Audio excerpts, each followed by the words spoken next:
2022 में एप्पल ने MacBook air का नया मॉडल लॉन्च किया है। ये आप मेरे हाथ में देख सकते हो, बहुत ही स्लिम डिजाइन है और काफी लाइट वेट है।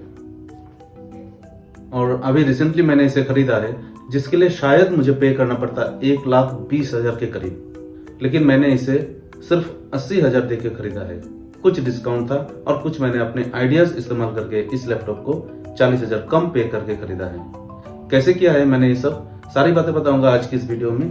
तो अगर आप भी इस तरह से आइडियाज लगा के कोई महंगी चीजों को सस्ते में खरीदना चाहता है तो इस वीडियो को जरूर देखना।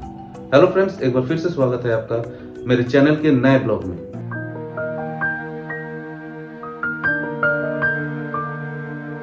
इस बार एप्पल ने इस मॉडल में दिया है M2 चिप प्रोसेसर और इसी के साथ आपको मिलेगा 8GB रैम और 256GB स्टोरेज का SSD ड्राइव। इससे पहले के एडिशंस में मैकबुक एयर के लिए M1 चिप और इंटेल प्रोसेसर यूज किया जाता था।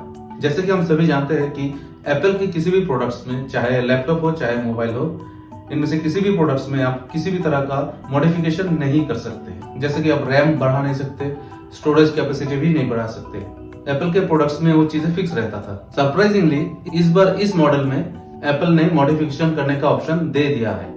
इसमें आप 24GB तक रैम एक्सटेंड कर सकते हैं और 2TB तक आप स्टोरेज कैपेसिटी भी एक्सटेंड कर सकते हैं। और अगर हम इसकी स्क्रीन साइज की बात करें तो इसकी स्क्रीन साइज है 13.6 इंच और वेट है 1.24 kg। आप बात करते हैं इस लैपटॉप की प्राइस की, जिसके लिए आज मैं ये वीडियो बना रहा हूँ। मैकबुक एयर का ये मॉडल का जो एक्चुअल प्राइस कंपनी ने रखा है वो है 1,19,900 रुपए। अगर आप इसका प्राइस चेक करना चाहते हो तो एप्पल के ऑफिशियल वेबसाइट पर विजिट करके आप इसका प्राइस चेक कर सकते हो। ऑनलाइन शॉपिंग प्लेटफॉर्म अमेजन में इसका प्राइस दिखा रहा था 1,11,507 रुपए, यानी अमेजन अपनी तरफ से 8,393 रुपए का डिस्काउंट दे रहा था। और फ्लिपकार्ट में इसका सेलिंग प्राइस दिखा रहा था 1,12,990 रुपए, यानी कि फ्लिपकार्ट भी इसमें 7,000 का डिस्काउंट दे रहा था। और मैंने इसे परचेज किया फ्लिपकार्ट से। अब आप सोच रहे होंगे कि अगर अमेजन में प्राइस कम था तो मैंने फ्लिपकार्ट से क्यों खरीदा, वो भी बताऊंगा। और किस तरह से इस लैपटॉप को मैंने 1,12,900 रुपए से घटाकर 78,600 में खरीदा है। तो चलिए शुरू करते हैं। अमेजन और फ्लिपकार्ट दोनों ही एक दूसरे के बहुत बड़ा कॉम्पिटिटर्स है, खास करके इंडिया में। अमेजन ने HDFC क्रेडिट कार्ड से इस लैपटॉप को खरीदने पर आपको दे रहा था इंस्टेंट 6,000 का डिस्काउंट, जिसके बाद इस लैपटॉप का कॉस्ट प्राइस पड़ रहा था 1,05,507 रुपए। और वहीं पर फ्लिपकार्ट इस लैपटॉप को HDFC क्रेडिट कार्ड यूज करके अगर खरीदते हैं तो उस पर आपको दे रहा था इंस्टेंट 10,000 का डिस्काउंट, जिसके बाद इस लैपटॉप का कीमत हो रहा था 1,02,990। तो फ्लिपकार्ट से खरीदने पर लगभग 2,500 और ज्यादा डिस्काउंट मिल रहा था। अब बात करते हैं और क्या आइडिया मैंने लगाया था जिसके वजह से मुझे इस लैपटॉप को खरीदते वक्त और भी कम पैसा देना पड़ा था, यानी कि 78,600 देना पड़ा था। इस मैकबुक को खरीदते वक्त जब मैं अमेजन और फ्लिपकार्ट दोनों जगह चेक कर रहा था तब मैंने देखा कि दोनों जगह ही एक्सचेंज ऑफर चल रहा था। मेरे पास दो पुराने लैपटॉप थे। एक था मैकबुक एयर जो कि अर्ली 2015 का एडिशन था और जिसमें इंटेल प्रोसेसर था। थोड़ा सा प्रॉब्लम भी हो रहा था उसमें क्योंकि मैं 5 साल पहले उसको खरीदा था। और दूसरा था डेल का i3 प्रोसेसर वाला लैपटॉप। वो भी स्लो हो गया था क्योंकि i3 में आजकल ठीक से काम नहीं होता है। दोनों ही लैपटॉप में मुझे थोड़ा सा प्रॉब्लम दिख रहा था और इसीलिए काफी टाइम से मैं इसे सेल आउट करने का सोच रहा था। तो मैंने सोचा कि एक्सचेंज ऑफर में चेक कर लिया जाए कि क्या प्राइस मुझे मिल रहा है। मैंने जब अमेजन में मेरे मैकबुक एयर के लिए प्राइस चेक किया ऑन एक्सचेंज तो मुझे अपने पुराने लैपटॉप के लिए मिल रहा था 15,950 रुपए और डेल के लिए दिखा रहा था 10,500 रुपए। और ठीक इसी तरह से फ्लिपकार्ट पे भी मुझे अपने मैकबुक एयर के लिए 15,950 रुपए और डेल के लैपटॉप के लिए मुझे 10,500 रुपए मिल रहा था। लेकिन एक्सचेंज ऑफर में एक प्रॉब्लम था। प्रॉब्लम यह था कि एक साथ आप दोनों प्रोडक्ट को एक्सचेंज नहीं कर सकते हो। फिर मैंने दूसरे ऑनलाइन प्लेटफॉर्म देखा जहां पे पुराने प्रोडक्ट्स को सेल आउट किया जा सकता है और ऐसे ढूंढने के बाद मुझे मिला कैशिफाई। तो कैशिफाई में मैंने जब अपने मैकबुक के लिए डिटेल बढ़ा तो वहां पर जो फाइनल प्राइस कोट करके आ रहा था वो था 16,430 रुपए।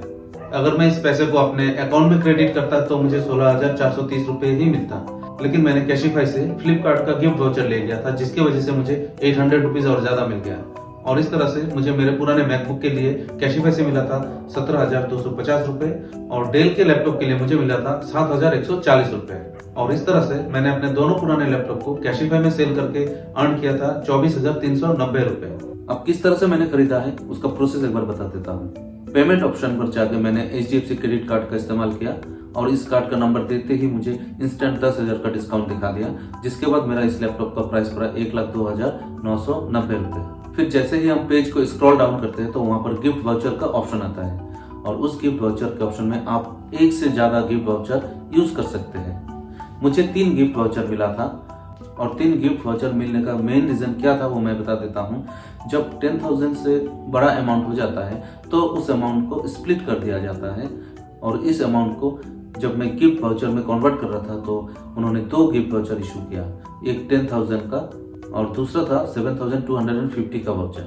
और डेल का अमाउंट क्योंकि 10,000 से कम था इसलिए एक ही वाउचर दिया और इस तरह से मुझे 3 वाउचर मिला था और चेकआउट करते वक्त मैंने इन तीनों वाउचर को रिडीम कर लिया था, जिसके बाद मेरा इस लैपटॉप का प्राइस पड़ा था 78,600। स्क्रीन पर मैंने कैलकुलेशन शीट शेयर कर दिया है, आप चाहो तो देख सकते हो। तो फ्रेंड्स, इस लैपटॉप को खरीदने के लिए मैंने जो भी आइडियाज लगाया वो आपको कैसा लगा नीचे कमेंट करके जरूर बताना और अगर अच्छा लगा तो इसे एक लाइक कर देना और मेरे चैनल को सब्सक्राइब जरूर कर देना और नीचे बेल आइकन को भी प्रेस कर देना ताकि मेरे आने वाले नए वीडियोस की नोटिफिकेशन आपको मिलती रहे। Thank you for being with me and watching my videos. आपसे फिर मिलेंगे एक नए ब्लॉग के साथ। Till then take care and bye bye.